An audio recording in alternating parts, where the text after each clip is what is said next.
Ward number 50 में Bharatiya Janata party के विधायक प्रत्याशी डॉक्टर जोगेंद्र पाल सिंह रौतेला जी ने सभा को संबोधित किया।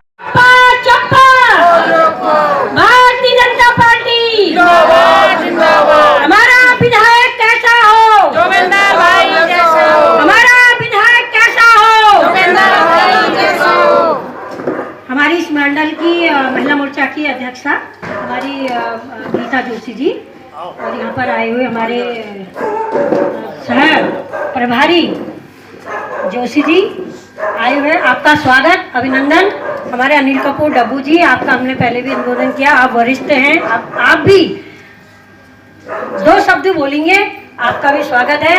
और हमारे इस कार्यक्रम को पूरे तरीके से प्रदेश में दिखाएंगे ऐसे हमारे मीडिया से आए हुए कश्यप जी, आपका भी स्वागत अभिनंदन करते हैं। और यहाँ पर आए हुए आइए शर्मा जी, आपका स्वागत अभिनंदन, बैठिए। और अब मैं अनिल कपूर डब्बू जी से कहूँगी, आप जो है दो शब्द बोलेंगे कि प्रदेश में भी, वार्ड में भी, गांव तक अगर नरेंद्र मोदी जैसी सरकार बनेगी तो निश्चित रूप से आम नागरिक को जो जीवन में आवश्यक चीजें होती हैं, सुविधाएं होती हैं, उसका जीवन शांति से गुजरे, इस प्रकार का माहौल बनता है। और हल्द्वानी की सीट आप जानते हैं कि विचित्र सीट है।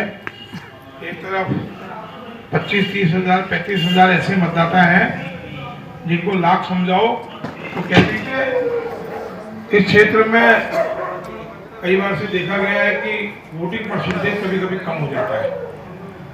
तो इस बार माहौल बहुत अच्छा है। भारतीय जनता पार्टी की केंद्र में सरकार है। पिछली बार हम 5,500-6 हजार वोट से हार गए थे। फिर जब मेयर का चुनाव हुआ तब भी हम हल्द्वानी विधानसभा से नुकसान में है। तो इस बार कोशिश करें कि मैक्सिमम मतदाता, कोई बाहर है, कोई विदेश में, कोई कहीं है, वो बात अलग है, लेकिन 100% वोट अगर इस क्षेत्र से पड़ गया तो जैसा माहौल है, जैसा लग रहा है और जिस प्रकार एक अंडर करंट है लोगों के अंदर, ये ठीक है कि मीडिया कुछ दिखाता है, ये सीट आ रही, वो सीट आ रही, पिछली बार भी कहते, लेकिन उत्तराखंड में देवतुल्य प्रदेश है, सब जानते हैं। यहाँ के लोग, यहाँ के निवासी बड़े शांतिप्रिय लोग हैं, बड़े धार्मिक किस्म के लोग हैं और एक अच्छी सरकार बनाने में जरूर कामयाब होंगे। तो इस क्षेत्र में जितना भी समय मिलेगा प्रत्येक परिवार से निवेदन कर और वोट के दिन अगर मैक्सिमम यहाँ 90% 95% अगर पोलिंग करा लेंगे तो मैं समझता हूँ कि इस बार माहौल बहुत अच्छा है। और ये सीट जो कई वर्षों से हम लगातार नहीं जीत पा रहे हैं, उसके पीछे कारण है जो मैंने पहले बताया, उस कारण का निवारण भी हो सकता है और ये सीट हम जीत जाएंगे। मेयर साहब भी बेचारे लगे रहते हैं, अच्छा काम करते हैं, तमाम लाइटें लगाई, 2000 करोड़ रुपए मोदी जी ने भी दिए। और इस बार हर बार रुद्रपुर सभा होती थी, लेकिन इस बार बड़ा आग्रह था मोदी जी का भी कि हल्द्वानी में सभा हो। मोदी जी की जो टीम आई और हम लोगों ने इस सभा को यहाँ कराया और उसका नतीजा हुआ कि 2000 करोड़ रुपए मोदी जी ने कहा कि इस क्षेत्र के विकास के लिए देंगे। और मैं समझता हूँ कि भारतीय जनता पार्टी की सरकार बन गई, हमारे लोग ईमानदारी के साथ काम करते हैं, तो कहीं ना कहीं जो अपेक्षाएं हैं हम लोगों की, जैसे गैस की लाइन पड़ रही है, थोड़ा दिक्कत आ रही है, सड़कें टूट भी रही है लेकिन बन भी रही है और गैस घर घर तक पहुंचेगी और बहुत सी चीजें जो सामान्य जीवन के लिए होती है।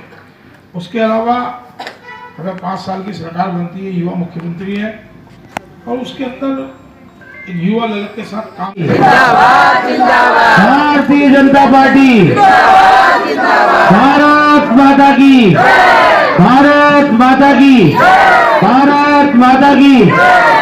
और जो इस विधानसभा में आपके सामने विधायक प्रत्याशी और इस विधानसभा को नई ऊंचाइयों में ले जाने के लिए आपके साथ कंधे से कंधा मिलाकर करना चाहते हैं, ऐसे हमारे जोगेंद्र रौतेला जी हमारे बीच में पहुंच चुके हैं। मैं निवेदन करूंगा कि मां गंगा से आगे का संचालन और निवेदन वो करेंगे। और मैंने आप लोगों से जो निवेदन किया है तो उसी विकास और उस सोच, उस ईमानदारी और उस नरेंद्र भाई मोदी जी और उस युवा सरकार के लिए, अपना युवा सरकार के लिए 14 तारीख को ज्यादा से ज्यादा मत जरूर कराएं। मदद करेंगे। प्रभारी जी से भी निवेदन करूंगा, प्रभारी जी से भी, वर्मा जी से भी निवेदन करूंगा। बूथ के महामंत्री वर्मा जी, हाँ हमारे बूथ के महामंत्री हैं, वैसे बहुत कर्मठ हैं। ये वर्मा जी का आशीर्वाद लीजिए साहब, जिसके साथ रहते हैं विजय निश्चित है। और मैं भोज जी से भी स्वागत चाहूंगा कि आप भी मेयर साहब। अरे ठीक है, सब लोग फटाफट हो जाएगा, मैं तो फटाफट। हमारी महिला मोर्चे की अध्यक्ष हैं गीता जोशी भी निवेदन करूंगा।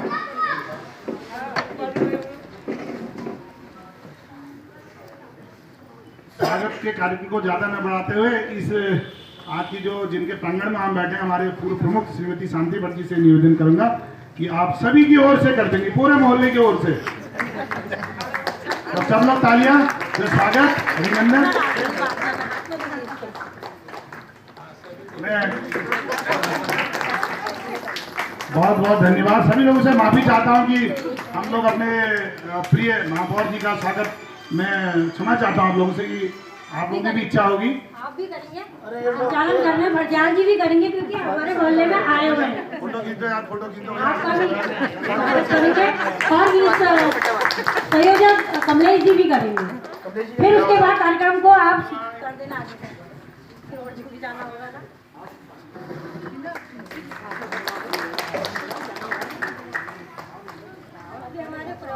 स्वागत कार्यक्रम को दूसरी बात है तो मोदी जी का जब से प्रधानमंत्री बने तब से लगातार उत्तराखंड से जो विशेष प्रेम है, 1 लाख करोड़ से ज्यादा इन्वेस्टमेंट केंद्र सरकार का इस राज्य में हो चुका है विभिन्न परियोजना में, चाहे वो भारतमाला प्रोजेक्ट हो आपका 10,000 करोड़ का, चाहे 12,000 करोड़ का आपका ऑल वेदर। और ऑल वेदर को देखना है तो कभी टनकपुर से आप जाइए ऊपर चंपावत, मुझे लगता है यहाँ हमारे एक्शन साहब नहीं है, वो जाएंगे तो उस रास्ते से पता चलेगा कि जो 12 फुट की रोड थी आज 30 फुट की रोड है और लगातार चल रही है।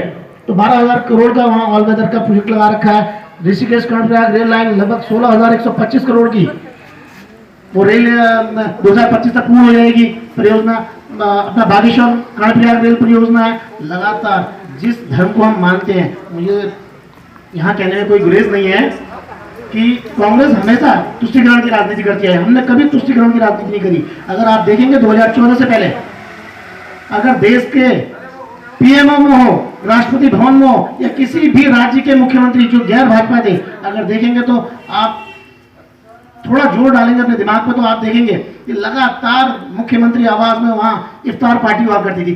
कभी भी चाहे वो मुख्यमंत्री हमारे अलायंस हो, चाहे बिहार के नीतीश जी थे, उन्हें क्या हो रहा है, उन्होंने कहा साहब इफ्तार पार्टी हो रही है, टोपी लगा, जालीदार टोपी लगा के और नीचे बैठ के रोजा तोड़ रहे हैं। किसी ने भी जब से भारतीय जनता पार्टी की सरकार आई है 2014 के बाद से सब गौर हो गया है। आप ये लगा लीजिए, अब मुख्यमंत्री आवास में कन्याएं खिलाई जा रही हैं। उसने मनमोहन सिंह प्रधानमंत्री कितना पैसा आया पता करें ना।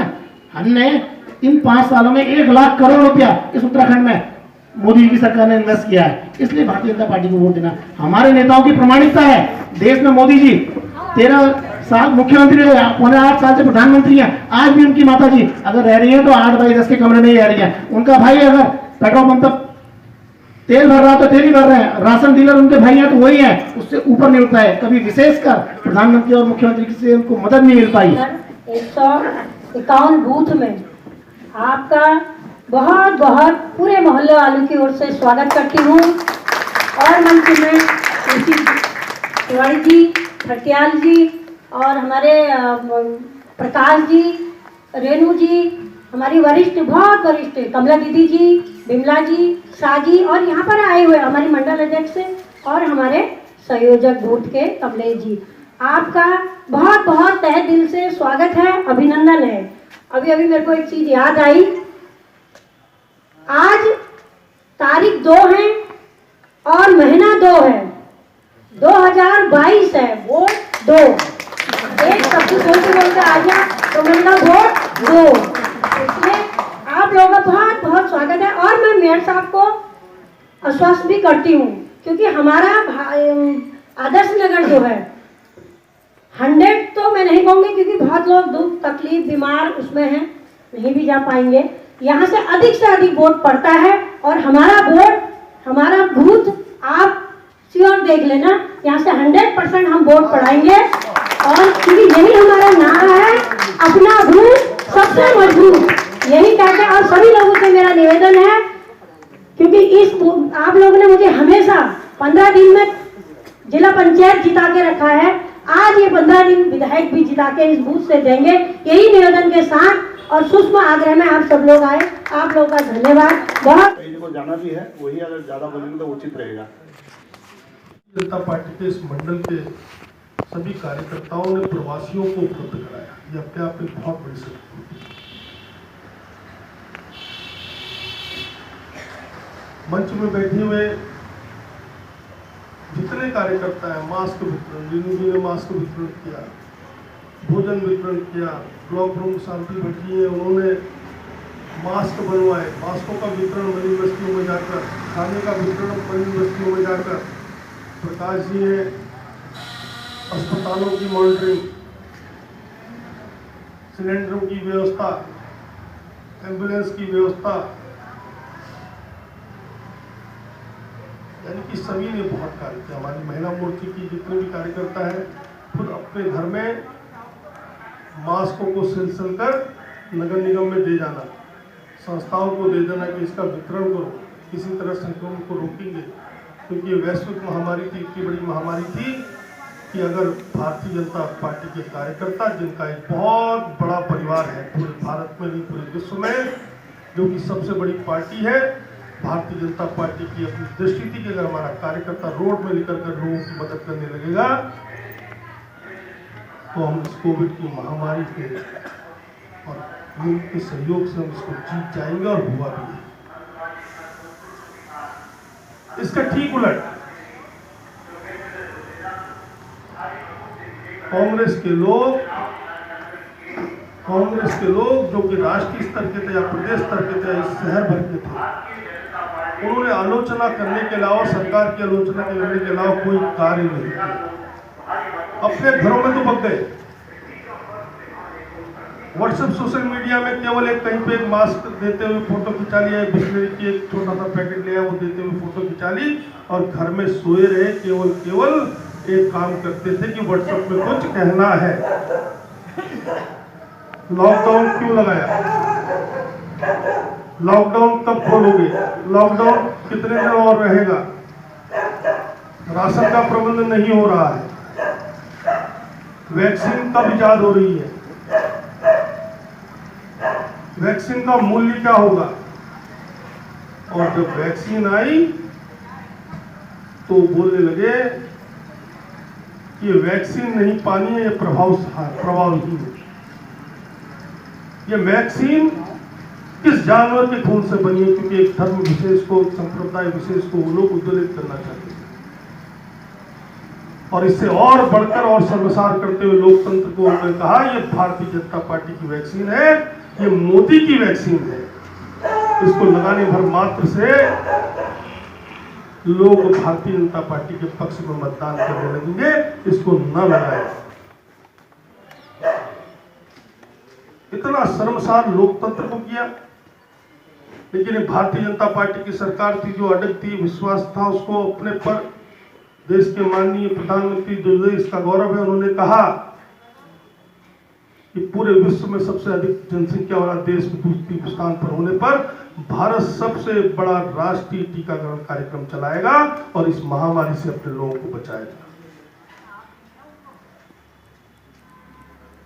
इतना बड़ा राष्ट्रीय टीकाकरण कार्यक्रम जो लगभग 125 करोड़ के लोग देशवासियों को लगना था। बहुत छोटे छोटे देश भी आज भी अपना टीकाकरण का कार्यक्रम पूर्ण नहीं कर पाए हैं। लेकिन भारत ही केवल एकमात्र देश ऐसा है जिसकी आबादी यूरोप, अमेरिका और रशिया से ज्यादा है, फिर भी उसका टीकाकरण का कार्यक्रम हमसे और अधिक डेवलपमेंट जहां देशों में हुआ उससे पहले पूर्ण कर लिया है।